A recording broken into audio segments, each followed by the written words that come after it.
So the case for the Diddy and Cassie sex trafficking issue is still in court, and the interrogation is still going on Cassie as of today. So, and she was asked in court about some of the safe and what was inside the safe in their house, and she said some of the safe had SD cards, jewelries, weapons inside all over their homes in LA, New York, and whatsoever. She said she was close to some of his assistants because they helped her with her finances. The fact there is that she knows so much about him. Like, there's no even denying that she knows too much. She said Combs introduced her to the first breakup after he had started abusing her. That was when he introduced it to her. So she was high, and the first time she was high, so she didn't even bother. She didn't really feel a thing. She said the freakouts were so choreographed like a movie, and they always use aliases whenever they go to different hotels, and it happened all over the world. It's like when they travel to Cuba, to Ibiza, they just use aliases for the hotels. Like, they're so choreographed. It's like he seated somewhere across with the camera inside the room telling them what to do, just like that. Just the same thing with the baby oil. She said he loves baby oil, that they poured baby oil on themselves like every 5 minutes. They even had some that they had to warm up. Like, he was so in love with baby oil. It was like a turn on for him.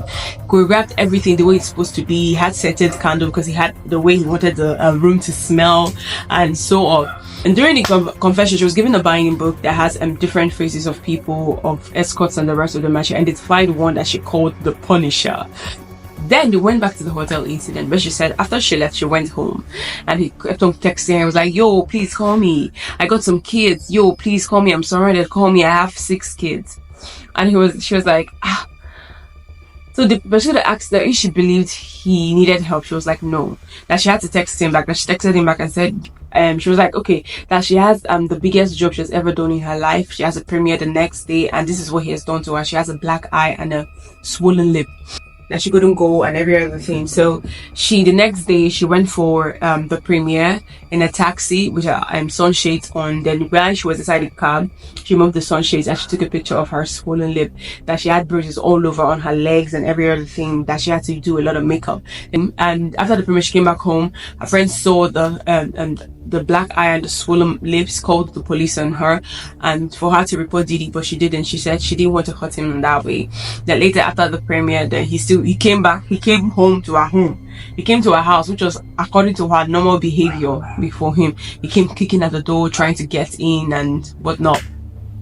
So now Cassie said after the freak-offs, like after every freak-off, that they would take LV fluids and pop opioids just to recover. And the opioids, she really liked it because it made her feel numb, and they would get massages. She said she frequently gets UTI, like on a regular, and she was taking antibacterial, and the UTI became so worse that antibacterial couldn't work anymore. It became really bad and hurting, and she would complain, and he would still ask her to do freak-offs, and she would have like sores in her mouth due to the oral sex and every other thing. And she would, like, you can imagine you having sex when you're so sore, like UTI is like brutal.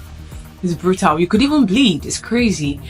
She said even at one point in 2014, somebody told her that she had a sex tape going on the street in the streets of Atlanta, that she called Diddy to tell him, and she's like, so she had to go to the guy that she had the tape with her security guard, and her manager was present, trying to intimidate the guy to get the tape. And Diddy was like, make him know that this is serious, it's your life you're talking about and every other thing. And for me, what stood out for me with this particular story was the fact that, are you sure he was not involved with leaking the tape, or maybe trying to put it out there in the street that the tape was off so he can threaten her and still keep her under his control? What do you guys think? Drop in your comment section. What do you think?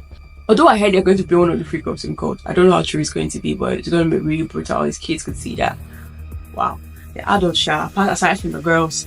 Cassie said when they finished having sex with the escort and everybody came, everybody did their thing, did their job, that she would go to Diddy with the dildo and put it on him, that it turned him on, and she would put it on his chest, especially his nipples. Yeah, crazy. And she said when it comes to the freak-offs, not just will they have candle, not just that they will have so much baby oil. Baby oil is like the top notch, the highest of it all. So much baby oil that they're going to have extra linen because there's always pain. You always instruct them to pee with her. That one time she was even choking. She had to ask for help and every other thing. But her hands were usually up and she was sore, she was down, and two men on her that would be on her, she'd be choking. And sometimes he always asks her to do free cups when she's on her period. So they need extra sheets for all those things. And she said that Diddy was raged the way she was dating Kid Cudi. She feels it was rage because he often threatened her.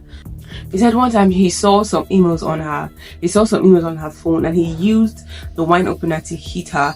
Then she immediately grabbed a burner phone and ran away, then called King Cudi to come pick her up. The next thing, she went back to go talk to him. Okay, let them just stop things out.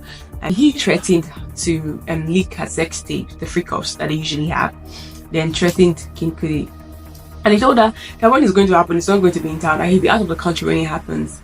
Keep that in mind. That's a threat. It's like all these things is making the girl stay. It's like she couldn't leave. He had a lot of threats. She said even in 2011, she sent a text to her mom one time asking for help, that she needed help. She said that was the first time it ever broke out in the first place, that there was an assault in their relationship and everything. There was an assault about what Diddy does to women and every other thing. So the mom called her to confirm it was her. So she couldn't even say anything. She didn't want to say much, just not to put her mom in danger of the fact that her mom knows too much. So she didn't want to say nothing. She said one time she went to a party with her Diddy to Prince's house. Then he heard about it and he came banging through her hotel room while her friend was on the couch in the hotel. That he beat the hell out of her with luggages. I'm imagine somebody using a luggage to hit you. Like a luggage, a small box. Let me just say a small box with luggage, something that maybe something is inside is quite heavy, to beat you. Like imagine there's how they will even hit your head on the wall and you will just pass out and maybe even die. That was crazy. Now he beat her so much that she had bruises all over her face, her lip, her mouth, everything, bruises all over. Guys, stay tuned. I'm bringing you more things today on the Cassie and Diddy case. And